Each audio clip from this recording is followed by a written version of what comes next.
গণতান্ত্রিক কঙ্গো প্রজাতন্ত্রের পূর্বাঞ্চলে শিশুদের ওপর ভয়াবহ যৌন সহিংসতার ঘটনায় গভীর উদ্বেগ জানিয়েছে জাতিসংঘ।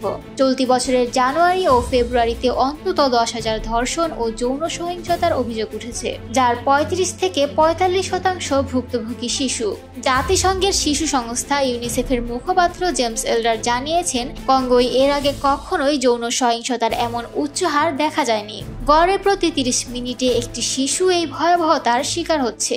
পূর্বাঞ্চলে M23 বিদ্রোহী গোষ্ঠী ও সরকারি বাহিনীর মধ্যকার সংঘর্ষ সম্প্রতি আরও তীব্র হয়ে উঠেছে। জানুয়ারি ও ফেব্রুয়ারিতে গোমা ও বুকাভুর মতো গুরুত্বপূর্ণ শহরগুলোতে হামলা ও দখলের ঘটনায় পরিস্থিতি ভয়াবহ আকার ধারণ করেছে। প্রাণ হারিয়েছেন অন্তত 3,000 মানুষ, বাস্তুচ্যুত হয়েছেন হাজারো মানুষ। জাতিসংঘ ও পশ্চিমা দেশগুলো এই ঘটনায় রুয়ান্ডাকে দায়ী করেছে। অভিযোগ উঠেছে রুয়ান্ডা M23 গোষ্ঠীকে অস্ত্র দিয়ে সহযোগিতা করছে। জেমস এল্ডার বলেন, এই সহিংসতা কোনো বিচ্ছিন্ন ঘটনা নয়, বরং এটি একটি পদ্ধতিগত সংকট। তিনি বলেন, এটি যুদ্ধক্ষেত্রে ব্যবহৃত এক ভয়ঙ্কর অস্ত্র। এর মাধ্যমে পরিবার ও সমাজকে ধ্বংস করা হচ্ছে।